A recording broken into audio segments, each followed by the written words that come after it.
The American Civil War. This is a game with an unfortunately generic title that may make it hard to find information about it online, but you may add the name of the publisher, which is Worthington Games, or the subtitle, a Hold the Line game. So this game is based on the Hold the Line system, which you may know already from other games, and now, well, guess what the theme is.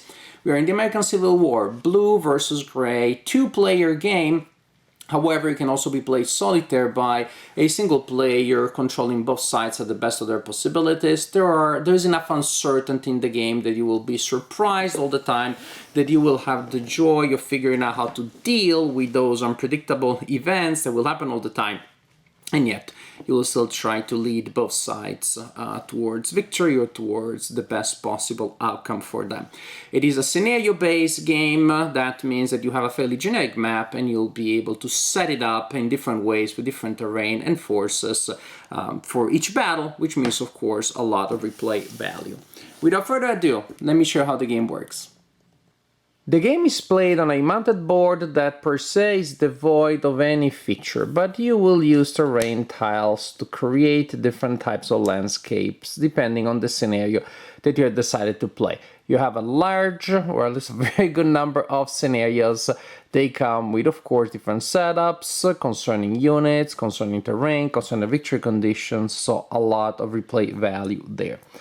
The game units, the units in the game are represented by wooden blocks. They are stickered on both sides, and so it's a little bit of a chore to prepare the game. Some blocks have the same sticker on both sides.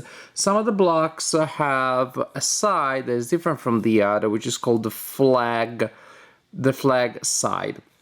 And we're gonna have infantry, cavalry, and also artillery, like in this case. Basically, each military unit is represented by a flag block plus a number of other blocks. Artillery has 2, cavalry has 2, and infantry has 4. So an infantry unit is a flag block and 3 regular blocks. Each time a unit takes a hit, it loses a block. The flag block is the last one to be removed. This way, until the end of the game, you know about the morale of each unit. Basically, there are 3 types of flag blocks with different colors here: green, black, and gold. Green is the worst, black is okay, gold is the best. And they represent the morale of the unit, which is used in close combat to see if a unit retreats or not, and also it is used when a unit tries to rally. We also have another type of unit here, which is leaders. Leaders can stack with any military unit. Infantry and cavalry cannot stack together, but artillery can stack with either. As you see in that case, there is a artillery unit stacked together with an infantry unit.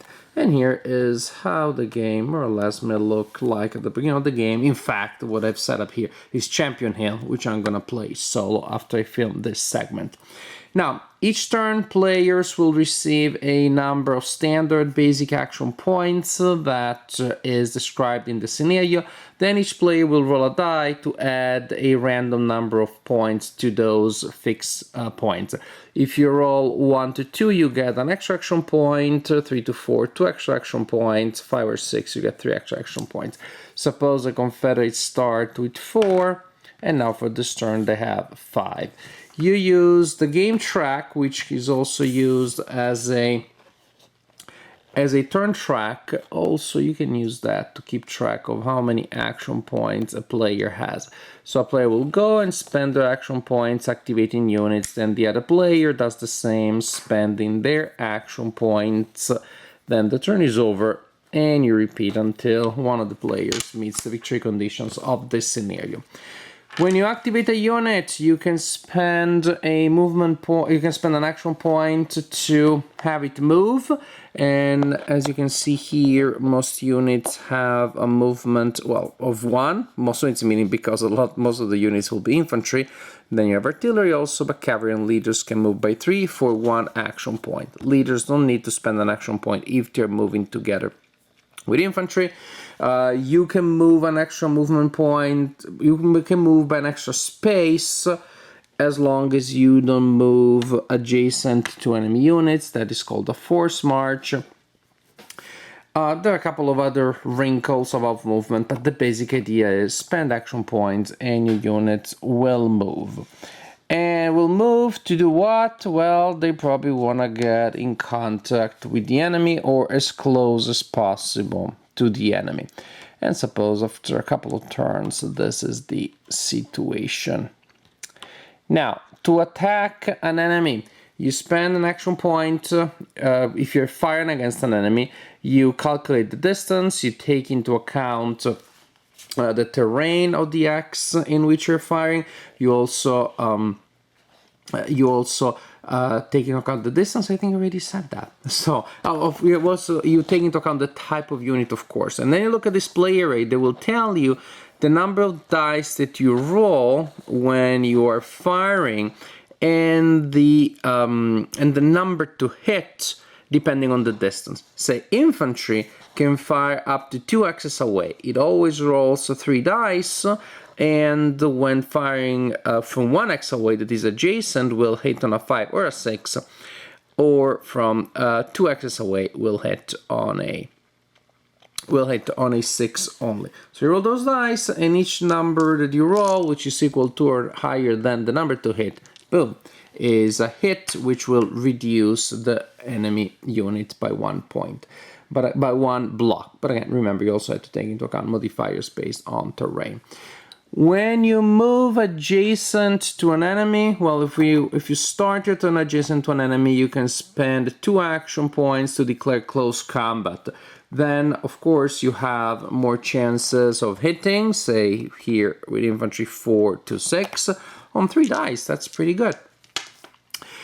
However, and also when you declare close combat, if you score hits, for each hit that you score, the target unit will have to roll a die. If the die shows the color of their flag, then the unit retreats. That means that since we have 3 green sides and 2 black sides and a gold side, it is much more likely, 50%, that a green unit will roll its own color, therefore will retreat. Less so for a black, less so even for a gold unit. So there seems to be no penalty if you just attack in close combat, right? Well, here's the trick. You can activate a unit only once per turn to do one thing: move or attack, not both. That means that for that situation to occur, for me to be able to launch a close combat, I must have moved there the previous turn, which means that you had a chance to fire at me as I was approaching. And so, well, that can be pretty devastating. On the plus side, the number of dice that you roll in combat does not change based on the number of cubes or blocks in your unit. Your firing power remains the same, but of course, if you took some damage, then you're closer to die. Pretty much, you're closer to see that unit vanish. Luckily enough, you can also rally. You can spend action points if you are in a space with a leader to rally a unit that lost some blocks. To do so, you roll a die, and this time you need to roll a color that is different from your block, for your flag block. That means, again, that the gold unit has 5 chances in 6 of rallying when attempting to rally, a black unit 4 in 6, and then green unit still 50%. There are a couple of other ideas, but this is pretty much what happens. You're gonna launch massive attacks, you're gonna try to soften up the opponent with fire and artillery before you move in, because it can be very effective but also very devastating.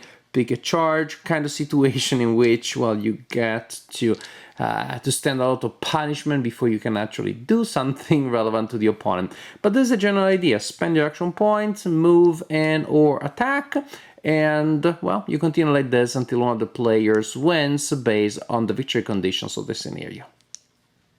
This game is very simple, no doubt, and maybe some of you will even complain that it's a little too simplistic, but not to my taste. To my taste, it works fine because it is simple and yet it has enough flavor and yet it has enough mechanisms that really bring their historical counterparts to the table, and that works for me. So very simple, definitely a game that a beginner wargamer could play. This could be your first war game ever, or a war game that you use to introduce other people to this weird side of the hobby, and it shares this characteristic with other hold the line games that traditionally are in fact very accessible, very user friendly. I was talking about the fact that it's simple, but I don't find it simplistic because it still forces me to make decisions that are interesting, that are uncertain, and that fall along historical lines, broadly speaking.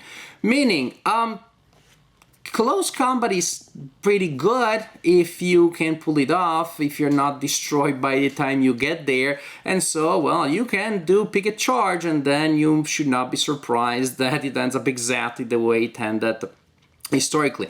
There are just these elements in the turn order, in the modifiers, in the terrain, that seem to hardwire a lot of history. Again, it's so simple, but you have to pretty much work the way you expect people worked and face problems historically.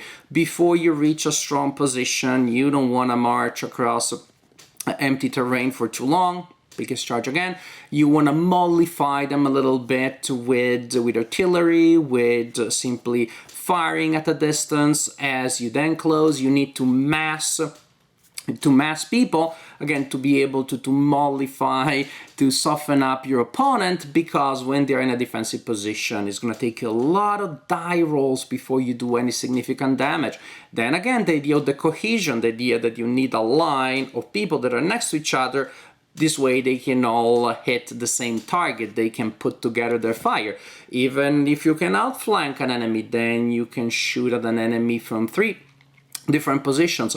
So you have these elements of American Civil War warfare, the importance of the line, the importance of outflanking, the importance of not getting outflanked, that are just abstracted into the system so easily, simply because of the way the modifiers work and because of the way the terrain works, etc., etc., etc.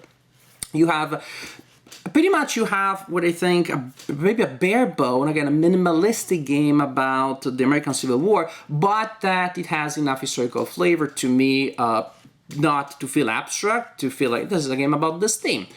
Seen with wide, broad brushstrokes for sure, but to me it works. It creates interesting actions, interesting back and forth.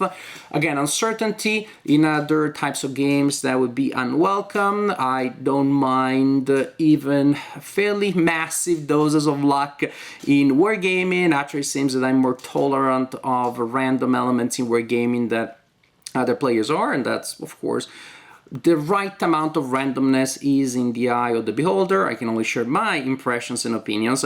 I definitely enjoyed this game. I enjoyed the variety of scenarios that you have, the gameplay, which is so fast. It's back and forth, spend an action point, to roll dice, to attack. The back and forth, the pace of the game is fast. So actually, even if a scenario have a lot of turns, which may make you fear that it will drag a little, in truth, activating units for movement or for firing is so fast. You're constantly engaged because it's your opponent's turn, and before you know it, it's your turn already. Or if you're playing solo, you keep switching, and that also keeps things moving fast and keeps them fresh. Production values, I find them very good. The one disclaimer is stickering, putting all those stickers on those blocks. It's not for the faint of heart. It is a little bit of a chore. And also, like in other games, in all the line system, or say, for example, also in Commands and Colors, which shares many similarities with the system, setting up each battle, again, is a little bit of a chore. But it's not to the point that it's a deal breaker, not to the point that it's not worth it. It's a pain in the neck to put all those stickers the first time. It's a minor annoyance to have to set up each scenario, but after you set it up, then it plays well and you have fun playing it, and you still get a sense of the historical event, so all good, all good. I enjoyed this game very much. I recommend it not just to people in general that love the American Civil War as a theme, but to beginner war gamers or just to anybody who wants a game that puts the emphasis on gameplay as opposed on putting it on complex, convoluted rules. It's fun gameplay and it feels thematic enough for me. So those are all good things.